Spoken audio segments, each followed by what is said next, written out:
Mesdames et messieurs, je suis députée de la République française. Je tenais à intervenir aujourd'hui suite à la rencontre sur mon territoire de femmes incroyables. Des femmes qui m'ont expliqué, qui m'ont informé du calvaire de leur famille en Iran à la fin des années 80, qui m'ont informé de leur propre calvaire. Je parle d'abord des femmes car ce sont elles qui ont écrit, publié, fait la promotion de livres relatant leur histoire. Ce sont elles qui m'ont convaincue en tant que femme politique, convaincue d'ouvrir les yeux, convaincue d'agir. Le 29 mars dernier, Amnesty International a publié son rapport annuel. Ce rapport complet fait la lumière sur la situation effroyable des droits humains en Iran. Outre les violations systématiques des droits humains commises par le régime iranien, le rapport d'Amnesty évoque le pire crime contre l'humanité commis par ce régime.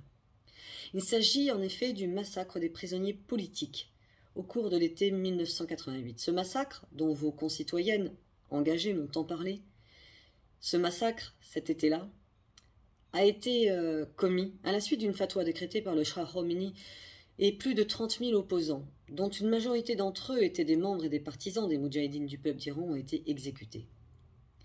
Les victimes du massacre de 88 étaient des prisonniers condamnés par le système judiciaire du régime théocratique iranien et, pour beaucoup, avaient purgé leur peine de prison et auraient dû être libérés bien avant les événements de 88.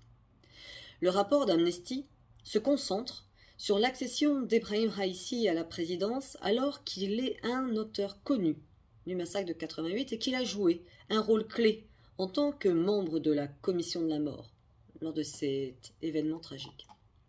Un tribunal suédois a condamné le 14 juillet dernier l'ancien geôlier iranien Amin Nouri à la prison à vie pour son rôle dans la torture et l'exécution de milliers de prisonniers politiques iraniens en 88. C'est la première fois qu'après plus de 40 décennies d'exécution massive, qu'un des responsables du régime est jugé, condamné pour son rôle particulièrement dans les événements de 88. Cette condamnation d'Amin Nouri est un moment clé dans la lutte que mènent les opposants iraniens depuis plus de 30 ans pour obtenir justice pour les victimes du massacre de 88 sous la direction de Madame Mariam Rajavi, que je salue. Aujourd'hui, la communauté internationale ne peut fermer les yeux sur ce à quoi les mollahs sont occupés encore chaque jour, chaque heure, pour rester au pouvoir en Iran. Exécution publique, flagellation, amputation. Nous ne pouvons fermer les yeux sur l'intensification de la répression et l'accroissement des inégalités envers les minorités religieuses et ethniques, notamment kurdes, arabes, baloutches.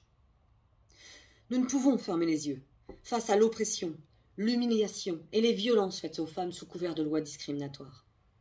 Nous ne pouvons fermer les yeux face aux pendaisons des poètes, des écrivains, des artistes, face à l'interdiction totale des médias libres et indépendants et à la censure de sites internet et des réseaux sociaux.